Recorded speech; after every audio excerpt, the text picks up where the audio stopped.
भारत की पार्लियामेंट में joint session में एक प्रस्ताव पारित हुआ कि भारत और पाकिस्तान के बीच में कश्मीर एक विवाद है। कश्मीर विवाद है और विवाद सिर्फ इतना है कि जिस जम्मू कश्मीर के इलाके पे पाकिस्तान ने कब्जा कर रखा है वो हमें वापस लेना है, सिर्फ इतना ही विवाद है। गृह मंत्री ने कहा कि जम्मू कश्मीर भारत का अभिन्न अंग है, पाकिस्तान ऑक्युपाइड कश्मीर भारत का अभिन्न अंग है और हम उसे वापस लेकर रहेंगे। देखिए कि इस घटना ने पाकिस्तान के अंदर परेशानी क्यों पैदा की है। जिस बात की तरफ मेरा इशारा है वो पाकिस्तान को समझ में आ गया है, इसलिए पूरी दुनिया कह रही है ये इंटरनल मामला है। अभी सिर्फ आप अपने देश के नेताओं के बयानों को सुनिए और सिर्फ आपने इतना ही कहा कि जम्मू कश्मीर पे कोई वार्ता नहीं होगी, वार्ता सिर्फ अब पाकिस्तान ऑक्युपाइड कश्मीर पे होगी। देखिए, बगैर हथियारों के लड़ाई लड़ने का भी एक शास्त्र है कि आपने जो परिचय दिया राजनीतिक सूझबूझ का कि इमरान खान साहब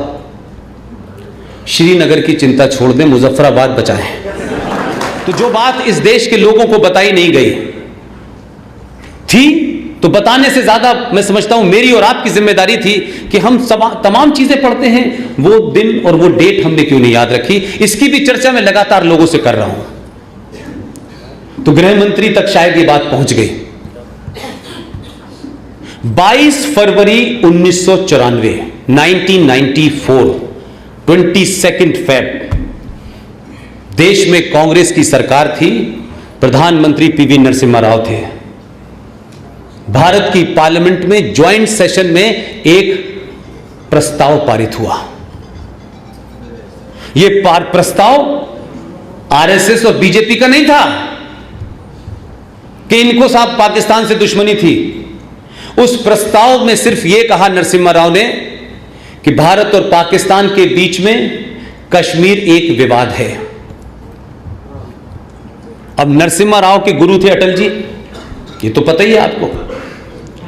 तो ऐसी जगह अटल जी तो बड़ा लंबा पॉज लेते थे, इतनी देर में तो कोई कहीं से कहीं चला जाता था, लेकिन नरसिम्हा राव ने सार्वजनिक तौर में कहा कि मेरे राजनीतिक गुरु अटल जी हैं, लेकिन अपने गुरु से सही टाइम पे पॉज ले लिया उन्होंने और कहा कि कश्मीर एक मुद्दा है भारत पाकिस्तान के बीच में, यही एक विवाद है।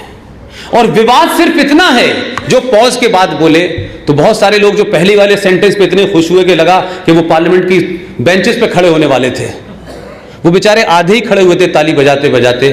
नरसिम्हा राव ने अपने उस प्रस्ताव में जो दूसरी लाइन जोड़ी उसके बाद ऐसा सदमा बैठा कि लोग ताली बजाना भूल गए, लेकिन वो प्रस्ताव पारित हो गया। और दूसरी लाइन ये थी कि दोनों के बीच में विवाद है, कश्मीर विवाद है और विवाद सिर्फ इतना है कि जिस जम्मू कश्मीर के इलाके पे पाकिस्तान ने कब्जा कर रखा है वो हमें वापस लेना है, सिर्फ इतना ही विवाद है।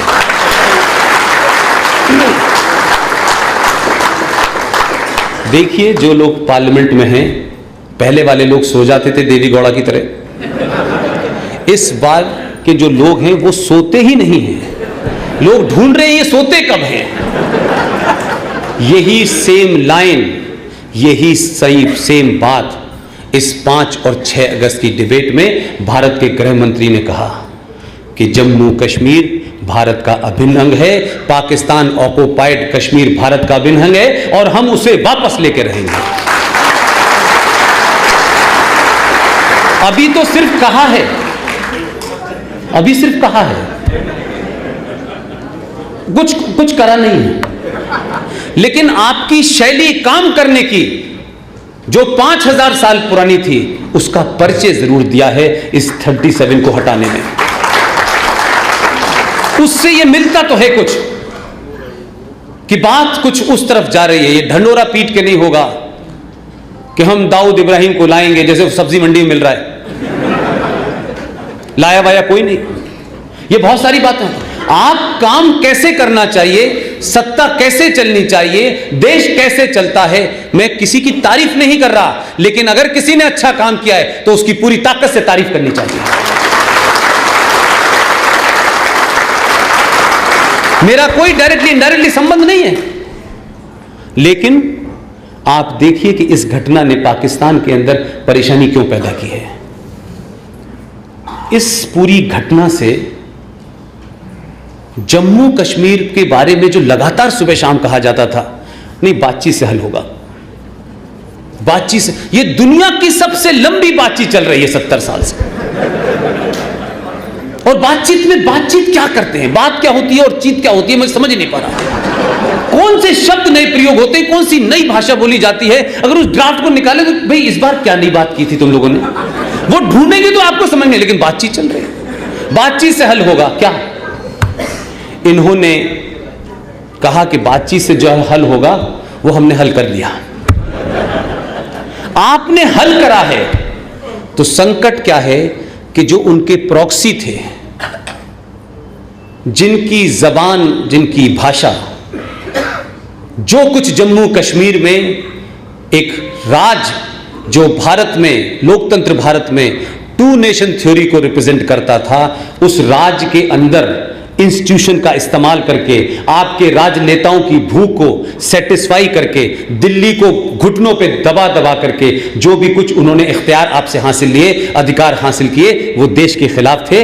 लिहाजा आपने जैसे ही उस पूरी बाउंड्री को रीश्योर किया, जिस बात की तरफ मेरा इशारा है वो पाकिस्तान को समझ में आ गया है, जिसको मैंने अभी बताया कि 370 और 35 से पाकिस्तान परेशान नहीं है।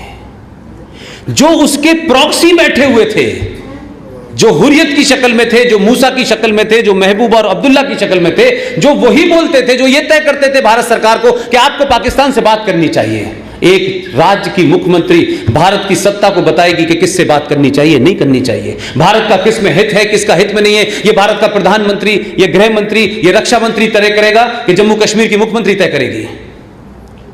लेकिन पाकिस्तान की भी वही तकलीफ है कि इन्होंने यूनियन टेरिटरी घोषित करके जम्मू कश्मीर पे सारी जमीन ले ली। अब तो यहां भारत सीधे तौर पे आएगा, तो जम्मू कश्मीर में अब हमारे प्रॉक्सी की दुकान बंद हो गई है। और पूरी दुनिया में जब इस मुद्दे को उठाया तो पाकिस्तान ने भारत को इनडायरेक्टली मजबूत कर दिया। वो बार बार कह रहा है कश्मीर, तो सब पूछ रहे कश्मीर में क्या हुआ, क्या हुआ भाई, कोई बॉर्डर बदल गया, क्या हो गया। अब ये नहीं कह पा रहा है, इसलिए पूरी दुनिया कह रही है ये इंटरनल मामला है। तो अब इंटरनल मामला ये, तो आपने इंटरनल घर अपना ठीक कर लिया है। इसीलिए मैंने कहा कि जिस दिन घर ठीक कर लेंगे और हफ्ते में एक दिन पानी पियाएंगे, इतने में हो जाएगा काम। कुछ और नहीं करना है आपको, किसी पे हमला नहीं किया आपने, बम बनाया हुआ है आपने, आपने सिर्फ यही कहा कि हमने अपना घर ठीक करना था, कर लिया, ये भारत की जनता तय करेगी।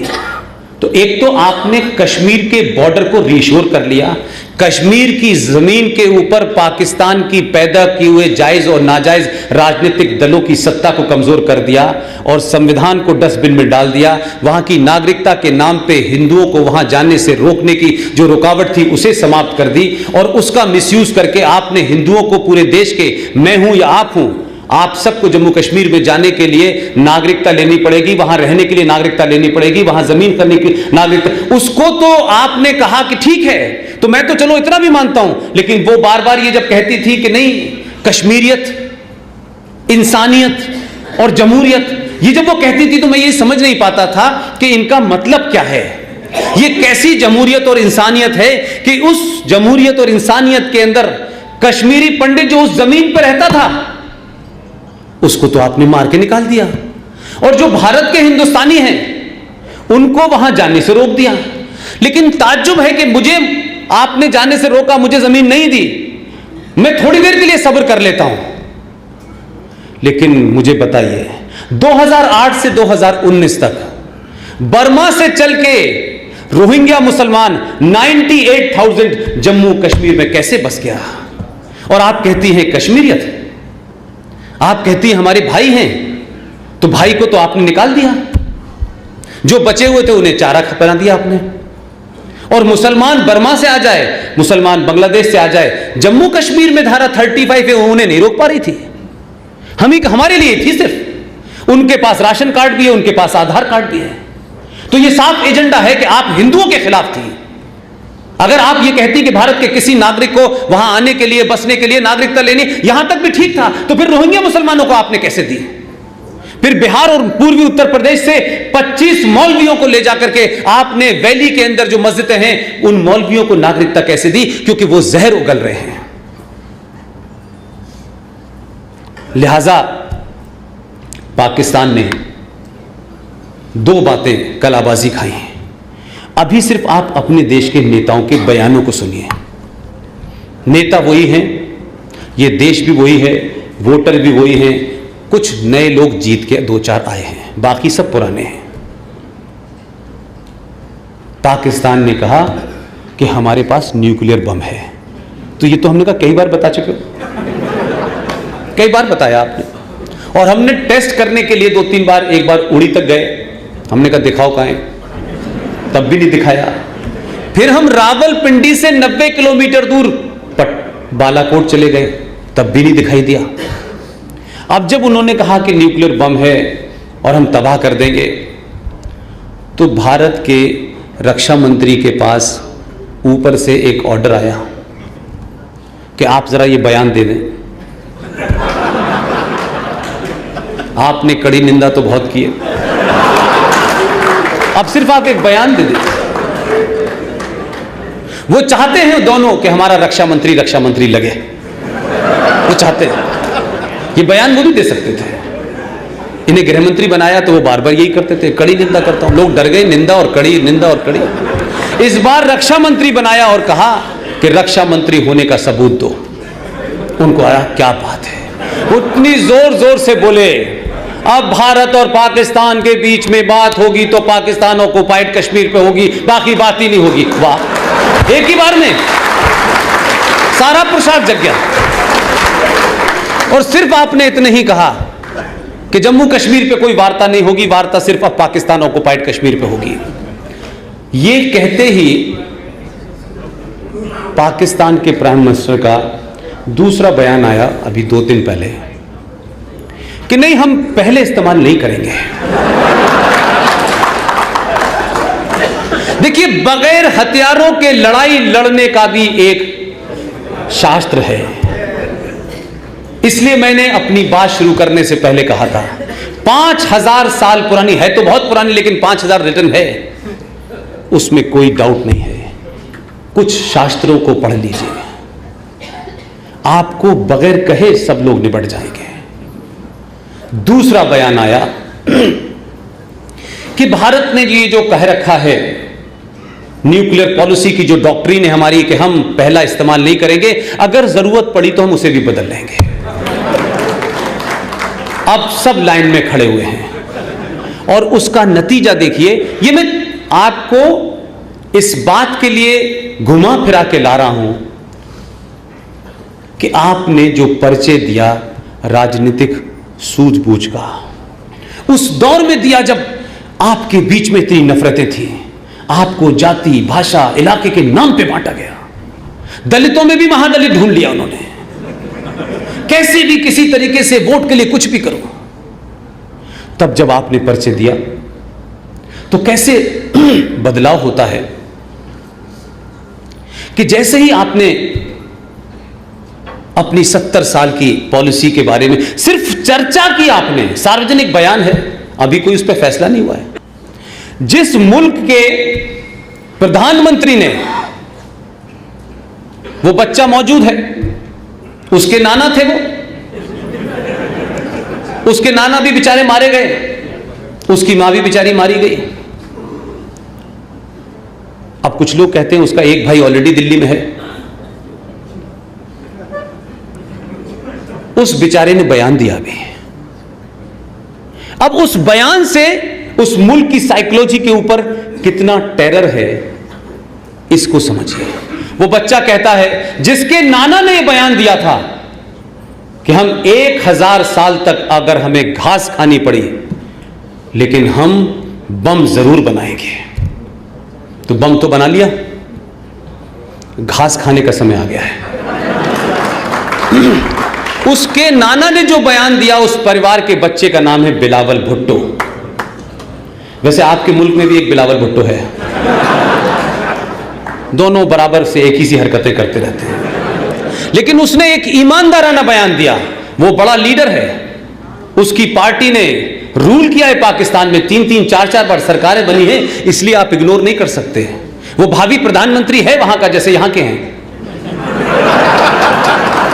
उसने बयान दिया है, अभी ओपनली कहा है, यह हमारी यंग जनरेशन को सुनना चाहिए। उसने कहा है कि इमरान खान साहब श्रीनगर की चिंता छोड़ दें, मुजफ्फराबाद बचाएं। अब मैं आपसे सिर्फ इतना ही तो कह रहा हूं भाई कि जरा 5000 साल के पुरुषार्थ की तरफ ध्यान दें और अपने होने पे गर्व करें, और कौन अच्छा लगेगा कौन बुरा लगेगा इसकी चिंता छोड़ दें।